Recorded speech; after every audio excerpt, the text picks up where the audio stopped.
Hi guys. Okay, so here we are for the long-awaited comeback for the Meet the Cosmos series. I love all of the requests that are being sent my way. I am seeing them all. We're gonna get there one at a time.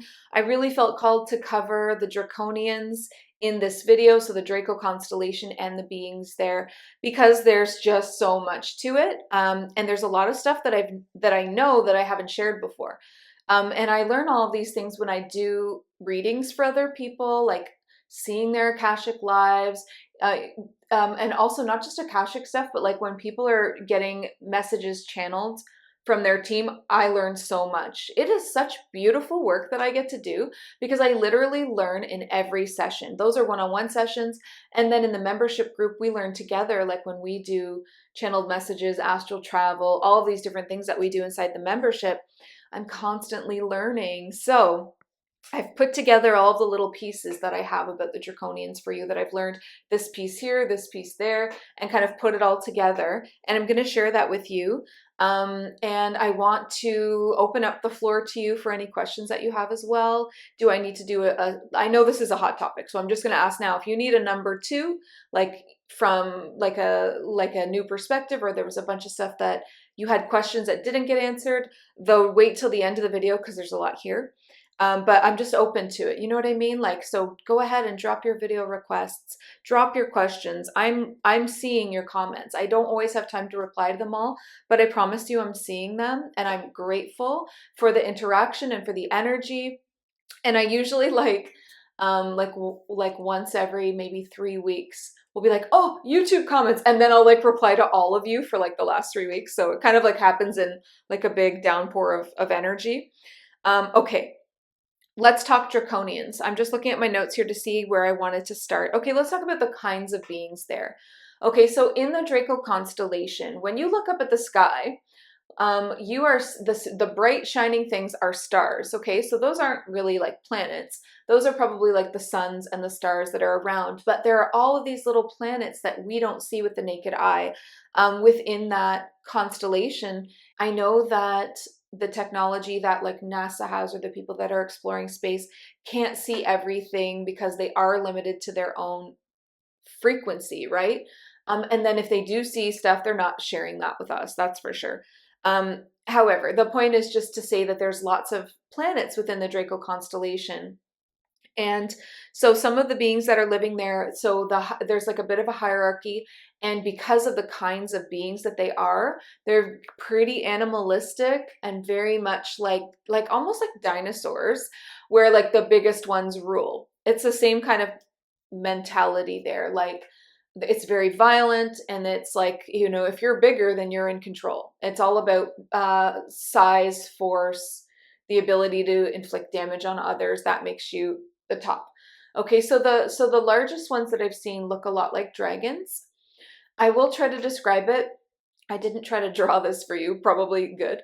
Um, Although no one complained about my drawings in the last few videos, so thank you. But this one, so the large dragons, okay, picture a Tyrannosaurus Rex head, like that really blocky face, but it's a dragon. Okay, so that's what I saw when I tuned in for like, and I've seen them multiple times. They look like Tyrannosaurus Rex with like giant wings. So those are like the biggest beings there. Those are the dragon beings from Draconia. I mean, maybe they have a name beyond that. I don't know. I don't have names for these other than Draconians and reptilians. Like, you know, they are that. So those would be like the top of the food chain. And then the ones that we have here on Earth are the ones that are not in control in Draco. So the ones that we have here on Earth, you've probably seen lots of different pictures and illustrations. I actually have a really good one on my Instagram channel. There is, I did a slide about reptilians or draconians. I don't remember what I called it. And there was, you know what, actually, I even did, maybe I'll link it below. I'm going to link it below. I just decided. Because in the picture, I think the first one was like the dragon beings. And then as you swipe, you start to see these other beings, the ones that are here on Earth right now, which we would call reptilians, but they look like velociraptors. So again, still look like dinosaurs. They're very dinosaur-like, these beings. And they're very, like when I said that, something came through. They're very dinosaur-like, and they're very like, their consciousness is like almost back in those ages in a way. So the ones that we have here on Earth do not have wings. They are not dragons. They are the velociraptor style beings. Again, check the link out below if you want something more specific than that, and you can look at an image. But they do have like, you know, a vicious kind of like filled with teeth mouth, a bit of like a shorter neck, claws, the big thick tail. They're, you know, they're either green or brown. Okay, so those are the ones that are on Earth right now. So what's going on in the Draconian constellation is that there is a really big crisis happening there with overpopulation and resources dwindling down to nothing. It's bad, and it's actually the reason or the force or the catalyst behind why a lot of the galactic wars were started. So this is like a sore spot for them because they have completely overrun their own planets, worlds, the whole constellation, it seems.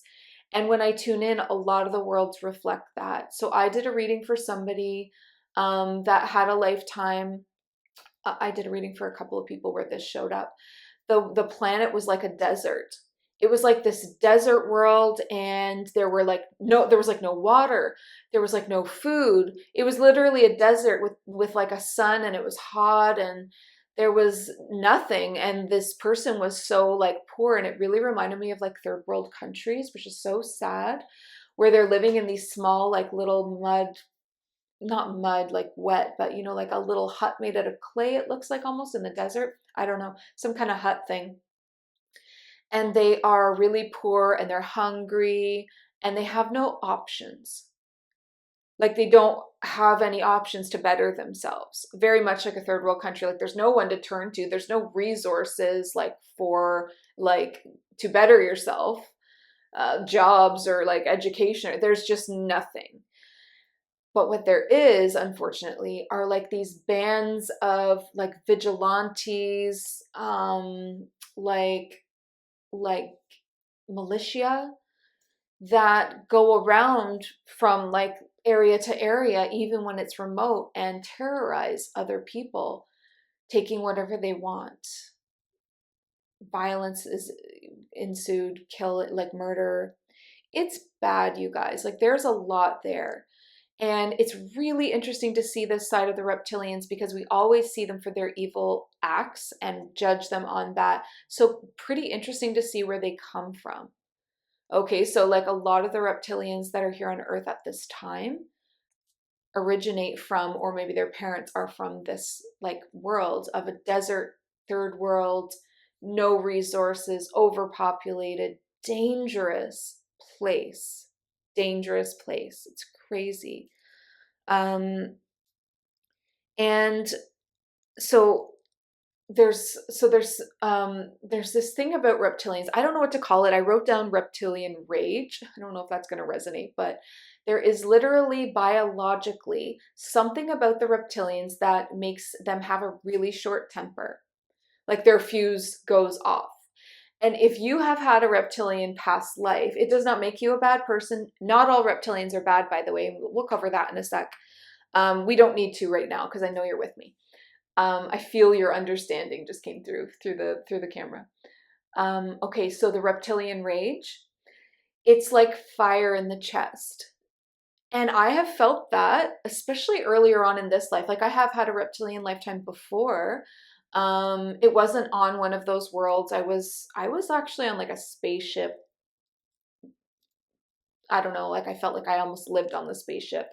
But it was a bad energy because it was all reptilians on this spaceship, and they are not gonna coexist well. They do not collaborate. They do not get along. They cannot work together, barely at all. There is constantly fights breaking out. There is constant problems, and there's this fire in the chest.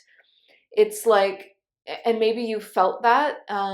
I know that I have like earlier on in my life, like in my teens or whatever, when I was really angry.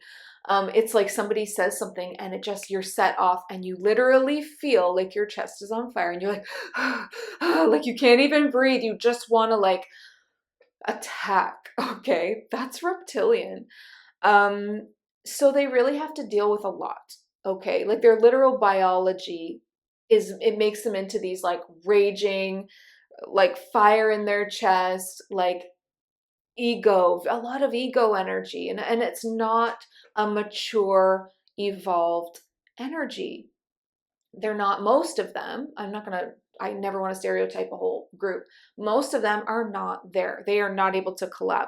However, it's interesting to see that when they do collaborate, they're the bottom. They're like the what's it called? You like the go-getter when you're the one that does all the groundwork. There's a better word for that. Let me see if it'll come through. Hedgeman? Is that a word? Why did that come through? I don't know. Where they're being told what to do. And so when they're collaborating, I've seen them work under the grays, where the grays are like, all right, henchmen, hedgemen. Oh my God, you guys are probably like, what are you talking about? Henchmen. That's kind of like more their vibe. I've seen them work under the grays. I've seen them work under shadow beings. Like there are very, very large off-world shadow beings that are, I mean, that's a whole other video. I actually described these shadow beings in 2 videos. In the Lionsgate Portal video, and I described them in the Anunnaki video. So if you want more on what these large off-world shadow beings have to offer, check out those 2 videos because I will get way off topic. So when I see the reptilians collaborating, they're the henchmen. They're not the brains, okay? And they're not able to work together without someone above kind of like telling them what to do. Like they're good at being soldiers, and soldiers take orders, right? Okay, so that's it. That's the vibe. They're very much stuck in their ego. Again, the majority of the Draconians, those dragon beings and the velociraptors are very much they're stuck. It's like they're not progressing. It's like they're not progressing or evolving their consciousness the way that we are on Earth. And we're going so fast. We're so much further ahead, it feels like already.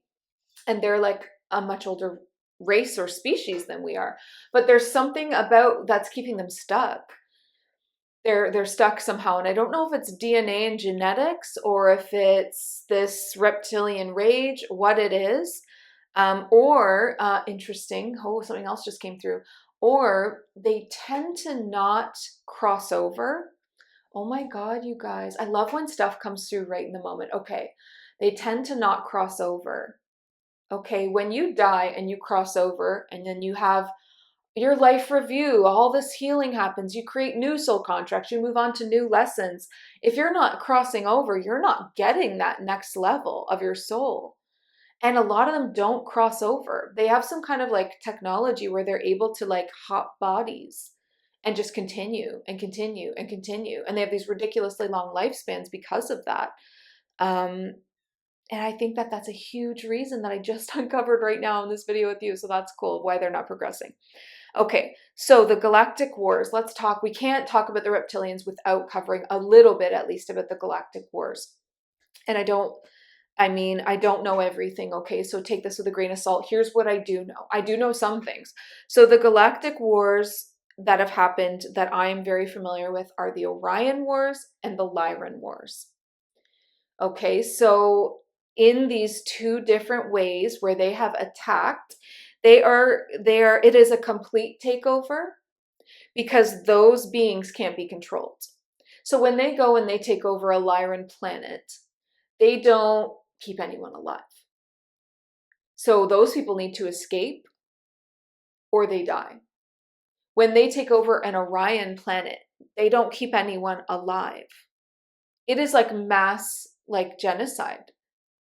It's done. And I mean, they don't have a great track record for how they treat planets, clearly. And so they use it up, right? They use up the planet too. And many planets have been lost. And when they can't get a planet, this happened in if you want to know more about the Orion Wars, check out my playlist, My Orion Lifetimes, I think it's called. There's 3 videos. It's a playlist that you can find on my channel. And this in detail goes into detail about the Orion War that I experienced where a planet was lost because they came with force and tried to take over, and the people fought back, and it was kind of a stalemate, so they set the planet like basically on fire, like with explosions and different things, because if they can't have it, then nobody can. They don't just leave. Like, they're not like, oh, we didn't get this one. No, they'll just destroy it. Like, it's so selfish, and it's just literally only service to self. It's like they're narcissists. That's another thing. If you have a person in your life that you know is a narcissist, no questions asked, there is either reptilian like extra reptilian DNA, meaning they had a lot of lifetimes as reptilians, like multiple lifetimes as reptilians, or there's a reptilian attachment. That's a narcissist, okay? You'll recognize all of these traits. Okay, and then in Lyra, same thing, when they can't take over. Although in Lyra, I've seen a sad story where they did get a planet and everyone had to leave because of their work with the Greys. They come in with like different kinds of weapons um, than the Orions or the Lyrans would ever want. You know, like the way that we have like machine guns here on Earth, but the galactic equivalent of whatever that is. The Lyrans aren't going to create that. The Orions, the inhabitants, like the what's the word? Not inhabitants. The original like indigenous Orion like people, the original people are good, and they're not gonna. They're not interested in that. This is like the Greys working with the reptilians and sharing these kinds of weapons. Um, and these kinds of advanced technologies that are very deadly. And then they go and they are able to take over these planets. In case anybody was wondering, well, how do they? Well, first of all, they're built to be killers. They're literally filled with claws and teeth and very tough skin, like dinosaur skin. Really long lifespans, so vicious. The viciousness alone that they have would give them that edge. And then this weaponry as well. Okay, so here's how it's different on Earth. So with Orion and Lyra, it's a complete takeover because they know they can't control them. On Earth, it's different. They have created mind slaves. So people are slaves in their minds, in their energy. It is slavery. It is. And that's crazy to say out loud on YouTube. But it's crazy to know. Like, you know that it's true. If you're watching this, I feel like a lot of you already know this, but maybe not everybody does. And so, very much like the movie The Matrix, the humans are being used like batteries, but instead of being like put in pods and like, projected into this matrix reality, the batteries that they're used is like the stories of mainstream media are created to get an expression from people, a reaction from people. So let's pump fear and get the fear reaction, and then that's the energy that they are like vampiring. That's the energy that is the battery.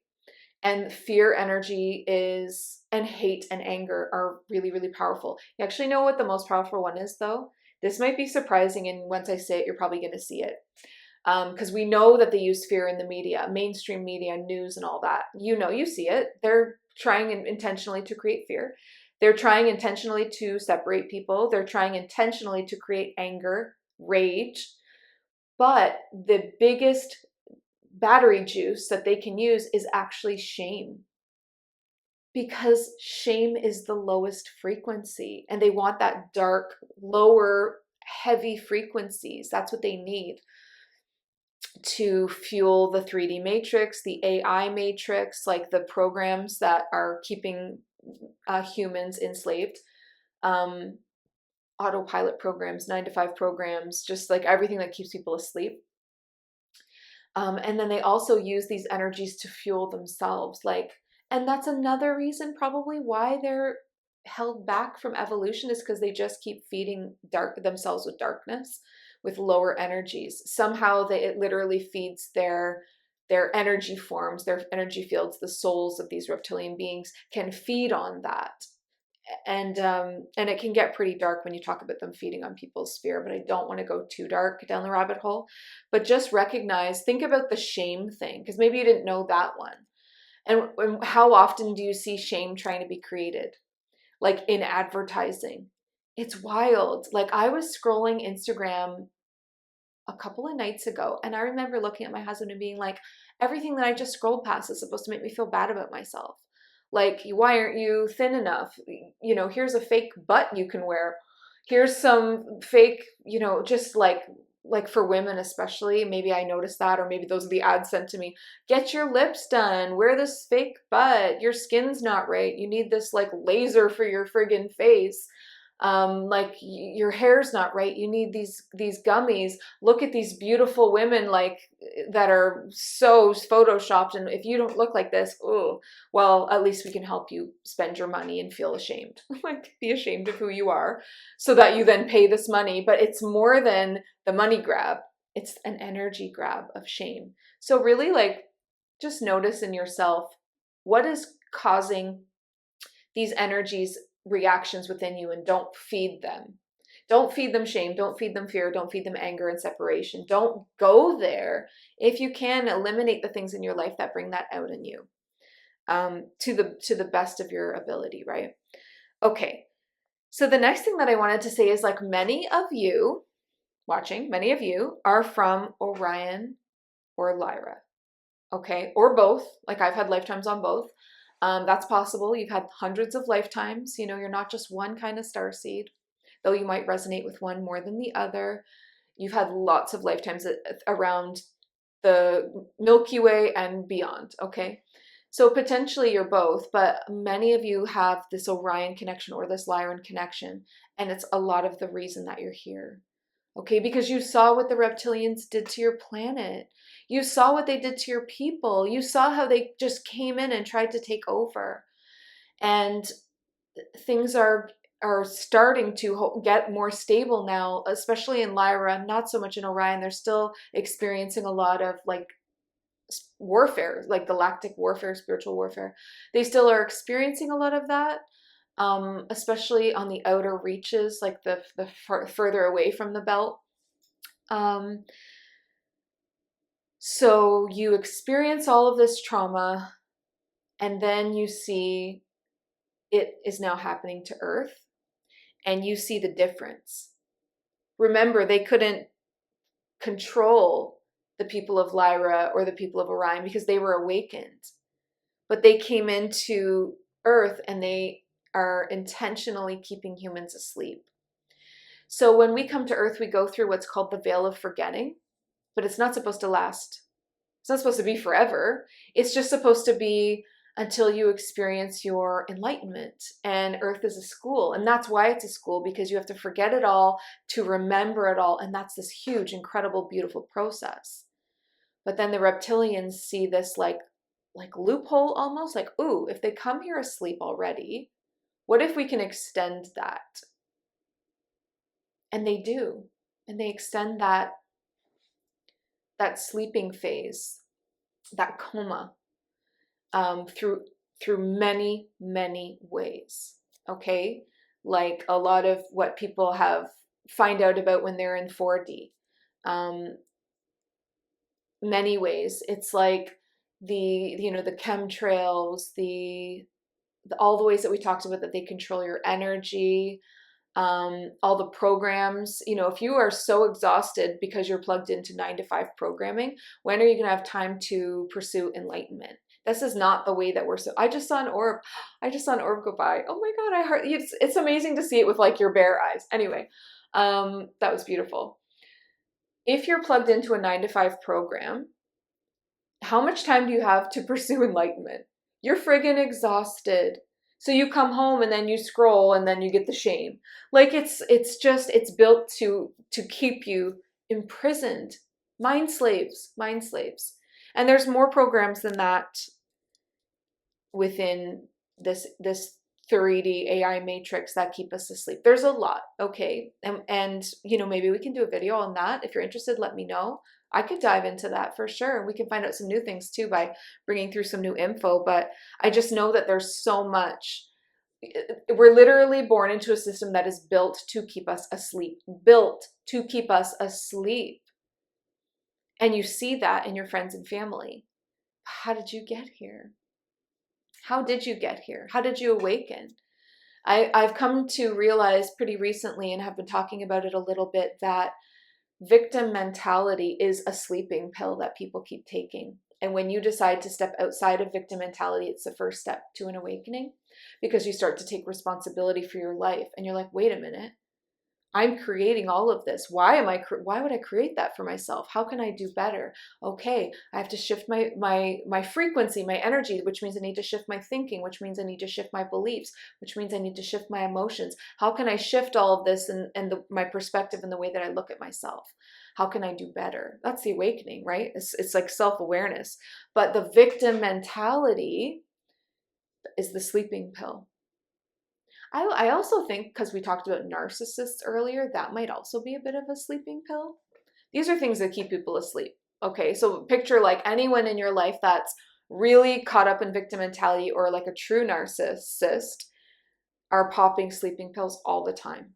And until they stop popping those sleeping pills, they will never experience an awakening, and only they can stop. You can't force that. You know you can't, right? So it kind of they have to be shaken in some way to shaken out of that state. Okay.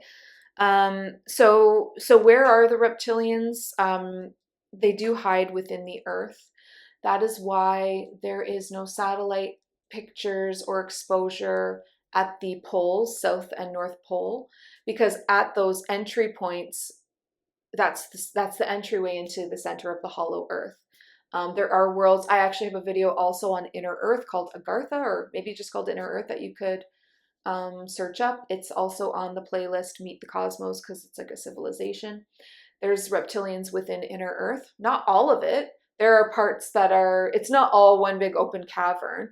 I feel like there's separations in different huge caverns in different worlds. There might be more than one world down there, and there's definitely more than 2 entry points. There's not just at the poles, there's also smaller tunnels around. The main entry points are protected from the outside.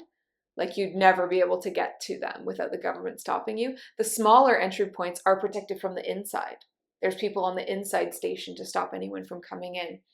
That's where they are, and that's why we don't see them. But they're here, they're on Earth, and they're definitely a huge influence here in the society. You know, the pharmaceuticals, the mainstream media, the politics, the elites, the underground, the hidden, societies and Illuminati, cabal, all that stuff that you find out about in 4D is just crazy, right? Okay, so then I just wanted to leave you with a final thought here, that not all reptilians are following the same path. There are reptilians that have awakened. Those are the ones that have probably crossed over enough times to be like, okay, I'm ready to evolve into my next level of consciousness, and they are working in the light. They're not the majority, okay, but they exist, and that's important to know.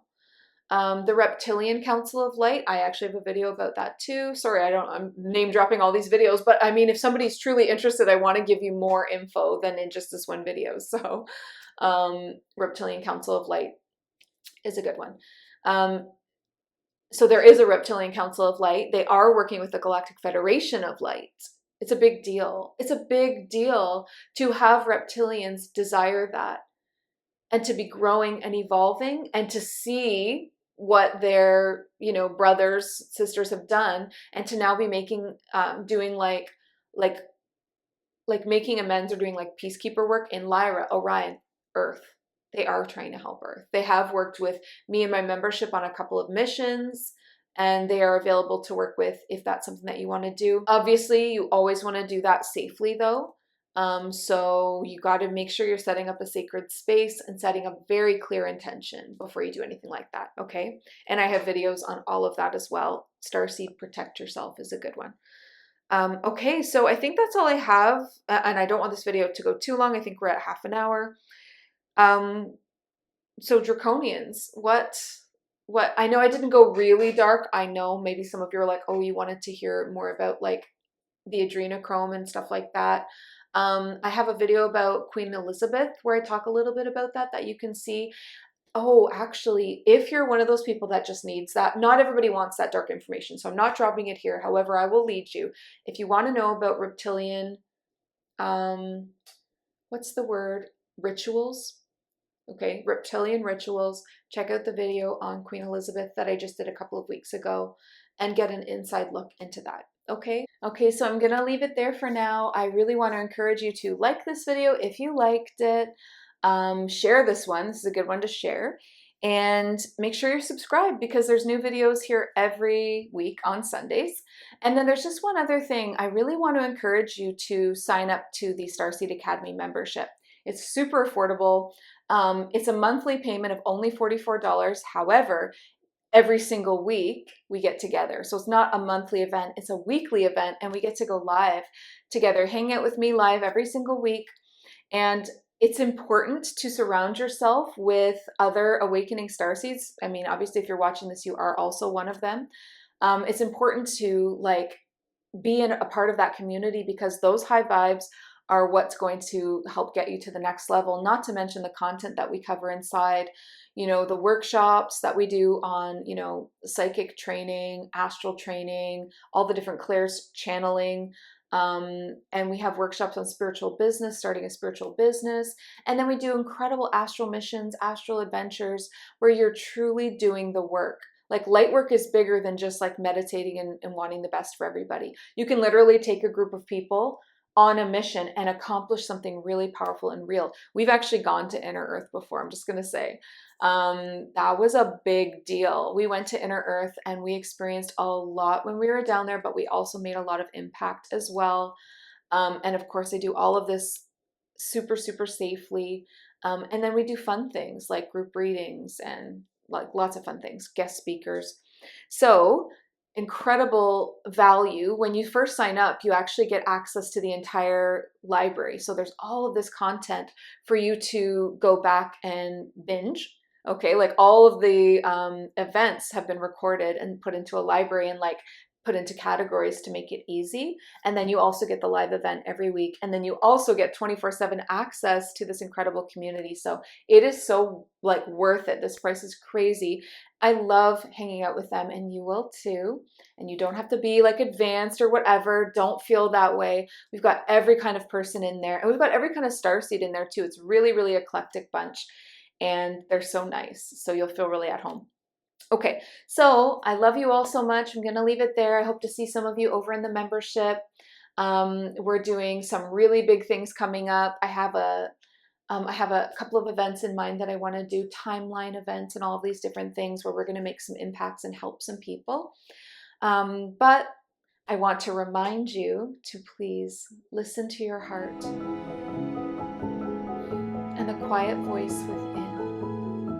Because you are so much more than the body you're in. Thank you so much, beautiful starseed. Have a great day. I'll talk to you soon. Bye.